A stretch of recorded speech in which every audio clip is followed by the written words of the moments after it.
قل أعوذ برب الناس হে নবী,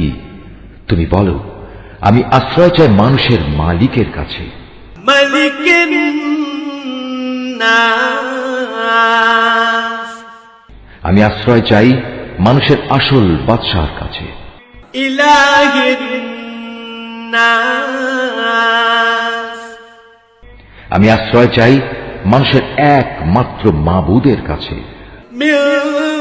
شر الوسواس الخناس আমি আশ্রয় চাই কুমন্ত্রণা দানকারীর অনিষ্ট থেকে, যে প্ররোচনা দিয়েই গা ঢাকা দেয়, الذي يوسوس في صدور الناس যে মানুষের অন্তরে কুমন্ত্রণা দেয়, من الجنة والناس জিনদের মধ্যে থেকে হোক বা মানুষদের মধ্যে থেকে হোক, তাদের অনিষ্টের হাত থেকে আমি আল্লাহ তাআলার কাছে আশ্রয় চাই। صدق الله العظيم।